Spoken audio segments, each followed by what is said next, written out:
Hi hello പുതിയൊരു വീഡിയോയിലേക്ക് എല്ലാവർക്കും സ്വാഗതം. ഇന്ന് ഞാൻ നിങ്ങളെ 2018 ഒന്ന് കൊണ്ടുപോവുകയാണ്. അന്ന് ഞാൻ ആഫ്രിക്കയിലെ ടാൻസാനിയയിലായിരുന്നു ഉണ്ടായിരുന്നത്. അവിടെ ആഘോഷിച്ച ഞങ്ങളുടെ ആദ്യത്തെ ഓണവും ജീവിതത്തിൽ മറക്കാനാവാത്ത ഒരു സഫാരി യാത്രയും ഇന്നും മനസ്സിൽ നിറഞ്ഞു നിൽക്കുന്നു. ആ ഓർമ്മകളാണ് ഞാൻ ഇന്ന് നിങ്ങൾക്ക് മുന്നിൽ പങ്കുവയ്ക്കുന്നത്. നാട്ടിൽ നിന്നും ലക്ഷക്കണക്കിന് കിലോമീറ്റർ അകലെയാണ് ആഫ്രിക്കയെങ്കിലും ഓണം വന്നപ്പോൾ അത് ആഘോഷിക്കാൻ ഞങ്ങൾ മറന്നില്ല. അവിടെ ഉണ്ടായിരുന്ന ഞങ്ങളും സുഹൃത്തുക്കളും എല്ലാവരും ചേർന്ന് ഓണം അടിപൊളിയാക്കി. മലയാളികൾ മാത്രമായിരുന്നില്ല, നോർത്ത് ഇന്ത്യൻസും തമിഴ്നാട്ടിൽ നിന്നുള്ളവരും ഒക്കെ ഉണ്ടായിരുന്നു. ആ ദിവസങ്ങളിലെ ചില ചിത്രങ്ങളാണിവ. അപ്പോൾ നമ്മുടെ ചേട്ടന്മാരുടെ കട്ടനടി പരിപാടിയും അവിടെ സൈഡിൽ കൂടി നടക്കുന്നുണ്ടായിരുന്നു. ആഫ്രിക്കയിൽ എനിക്ക് കാണാൻ കഴിഞ്ഞൊരു പ്രത്യേകത എന്ന് പറഞ്ഞാൽ നമ്മുടെ നാട്ടിൽ പലചരക്ക് സാധനങ്ങൾ വാങ്ങാൻ പോകുന്ന ഒരു കട, അതുപോലുള്ള ഒരു കടയിൽ വരെ അവിടെ ലിക്കർ അവൈലബിൾ ആണ്. ഇങ്ങനെ ഒരു ഷെൽഫിൽ ഇഷ്ടം പോലെ മദ്യക്കുപ്പികൾ പല ബ്രാൻഡിൻ്റെ ആയിട്ട് വെച്ചിരിക്കും. അത് നമുക്ക് ആർക്ക് വേണമെങ്കിലും പോയി വാങ്ങാം. അതിനങ്ങനെ ലേഡീസ് എന്നോ ജെൻസ് എന്നോ അല്ലെങ്കിൽ ലേഡീസ് വന്ന് വാങ്ങുമ്പോൾ അവർക്കൊരു അതിശയമോ അങ്ങനെയൊന്നുമില്ല. ചെറിയ ചെറിയ മുറുക്കാൻ കടകൾ, നമ്മുടെ നാട്ടിലെ മുറുക്കാൻ കടകൾ പോലത്തെ കടകളിൽ വരെ അവിടെ ലിക്കർ അവൈലബിൾ ആണ്. കാരണം അവരുടെ ഒരു മെയിൻ വരുമാനം എന്ന് പറയുന്നത് അത് തന്നെയാണ്. അപ്പോൾ അവിടെ അങ്ങനെ ഇന്ന കള്ള് ബാറിൽ അല്ലെങ്കിൽ നമ്മുടെ നാട്ടിലെ പോലെ ബെക്യു അവിടെ അങ്ങനെ ലിക്കർ വിൽക്കാൻ പാടുള്ളൂ അങ്ങനെയൊന്നുമില്ല. എല്ലായിടത്തും എല്ലാ കടകളിലും സുലഭമായി കിട്ടുന്ന ഒരു സാധനമാണ് മദ്യം. ഞാൻ ആദ്യമായിട്ടാണ് ഓണത്തിന് ഇങ്ങനെ ഒരു തയ്യാറെടുപ്പ് നടത്തിയിരുന്നത്. കാരണം എല്ലാവരും കൂടി ഒരു 27 പേരോളം ഉണ്ടായിരുന്നു. അപ്പോൾ അത്രയും പേർക്കുള്ള സദ്യയും കറികളും ഒക്കെ തന്നെ ഒരുക്കണമായിരുന്നു. ഞാൻ ഒറ്റയ്ക്കല്ലായിരുന്നു കേട്ടോ. ഞങ്ങളുടെ കൂടെ പ്രിജി ചേട്ടനും ധന്യ ചേച്ചിയും അനന്തൻ ചേട്ടനും ജസ്വിനും ഷിൻലേട്ടനും കീർത്തൻ ചേച്ചിയും അങ്ങനെ ഒത്തിരി പേരുണ്ടായിരുന്നു. എല്ലാവരും കൂടി ആയപ്പോൾ നല്ല രസമായിരുന്നു. സദ്യയിൽ ഓരോ കറികളും ഓരോരുത്തരുടെ വകയായിരുന്നു. അപ്പോൾ ഞാൻ ഉണ്ടാക്കിയത് ക്യാബേജ് തോരനും ഫ്രൂട്ട്സ് കസ്റ്റാർഡ് പായസമായിരുന്നു.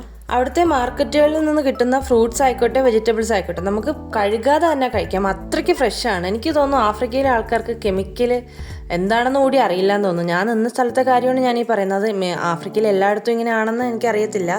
അത്രയ്ക്ക് അപ്പോൾ മീനായിക്കോട്ടെ ഇറച്ചി ആയിക്കോട്ടെ എല്ലാം അത്രയ്ക്ക് ഫ്രഷ് സാധനമാണ്. നമ്മുടെ നാട്ടിലാണെങ്കിലോ ഫുൾ കെമിക്കൽ അടിച്ചാണ് സാധനങ്ങൾ കിട്ടുന്നത്. പക്ഷേ അവിടെ എനിക്കങ്ങനെ കെമിക്കലിൻ്റെ ഒരിതും തോന്നിയിട്ടേ ഇല്ല. പിന്നെ സദ്യയ്ക്ക് വേണ്ടി നമ്മൾ എടുത്ത പേപ്പർ വാഴയെല്ലാം നാട്ടിൽ നിന്ന് കൊണ്ടുവന്നായിരുന്നു. സദ്യ വിളമ്പുന്ന ഡ്യൂട്ടി ചേട്ടന്മാരുടെയോ ആയിരുന്നു. അപ്പോൾ ഇതായിരുന്നു ഞങ്ങളുടെ ആ കുഞ്ഞു വലിയ സദ്യ.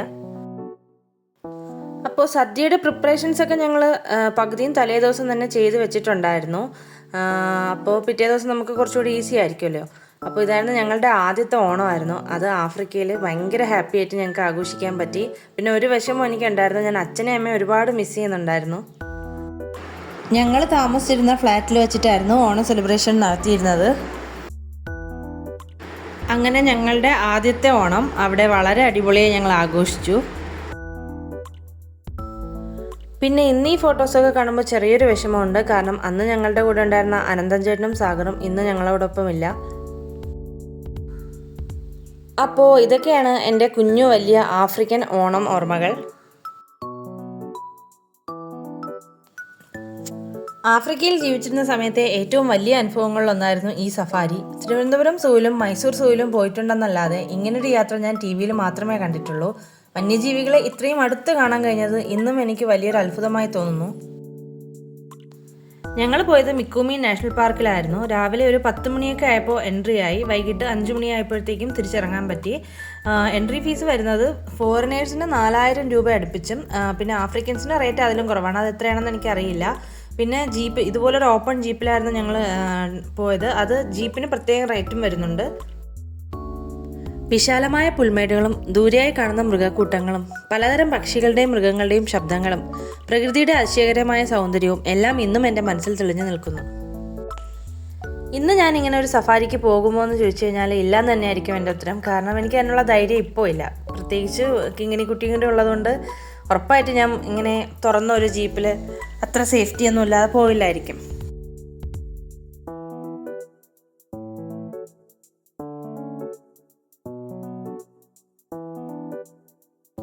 പിന്നെ ഈ സഫാരിക്കിടെ കുറച്ചധികം ഭയം തോന്നിയ ഒരു കാര്യം, കറക്റ്റ് കാട്ടികളുടെ കൂട്ടത്തിൻ്റെ മുന്നിലെത്തിയപ്പോൾ ഞങ്ങളുടെ ജീപ്പ് ഓഫായി പോയി. അപ്പോൾ അവരെല്ലാം കൂടി ഞങ്ങളെ തന്നെ നോക്കുന്നുണ്ടായിരുന്നു. ഏകദേശം 100-ലധികം കാട്ടികളുണ്ടായിരുന്നു.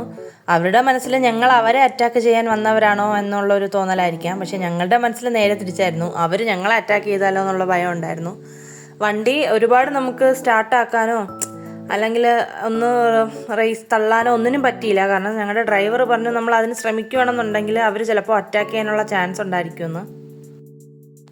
ശരിയാക്കാനൊക്കെ നോക്കിയെങ്കിലും നടന്നില്ല. പിന്നെ വേറൊരു വണ്ടി വന്ന് ഞങ്ങൾ അതിൽ കയറുകയാണ് ചെയ്തത്. അതുവരെ ഭയങ്കര ടെൻഷൻ അടിച്ച സമയമായിരുന്നു. കാരണം അവരെന്തെങ്കിലും അറ്റാക്ക് ചെയ്യുമോ ഇല്ലേ എന്നുള്ളൊരു പേടി നന്നായിട്ട് എനിക്കുണ്ടായിരുന്നു. പിന്നെ ഉച്ചയ്ക്ക് ലഞ്ച് കഴിക്കാനായിട്ട് കാടിനകത്ത് തന്നെ ചെറിയൊരു റെസ്റ്റോറൻറ്റ് പോലത്തെ ഒരു സംഭവം ഉണ്ടായിരുന്നു. അവിടെ ഒരു 90% ആഫ്രിക്കൻ സ്റ്റൈലിലെ ഫുഡായിരുന്നു. പിന്നെ വിശപ്പ് മാറാനായിട്ട് എന്തൊക്കെയോ കഴിച്ചു.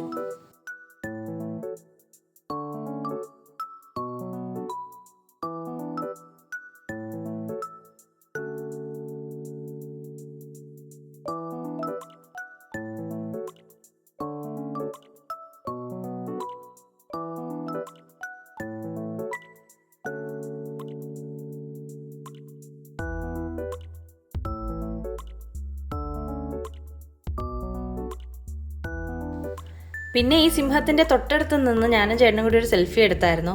അതൊരു വയസ്സൻ സിംഹമായിരുന്നു. ഞങ്ങളെ ആക്രമിക്കാനുള്ള ആരോഗ്യം അതിനില്ലാത്തത് കൊണ്ടായിരിക്കാം ഞങ്ങൾ രക്ഷപ്പെട്ടത്. ആ ഫോട്ടോയൊക്കെ എൻ്റെ കയ്യിൽ നിന്ന് മിസ്സായിപ്പോയി.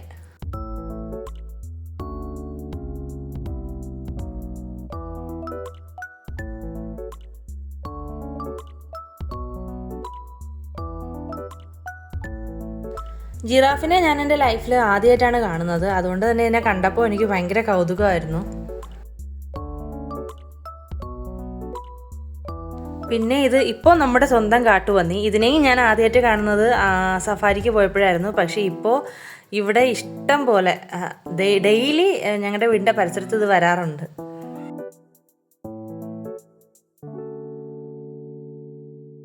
പിന്നെ നമ്മുടെ നാട്ടിൽ കാണാത്ത പലതരം പക്ഷികളെ എനിക്ക് അവിടെ കാണാൻ പറ്റി. ഇത് നമ്മുടെ ചിരിക്കുന്ന മൃഗമായ ഹൈനയാണ്. കാലം ഇനി എത്ര കടന്നു പോയാലും ചില ഓർമ്മകൾക്ക് പഴക്കം തോന്നാറില്ല.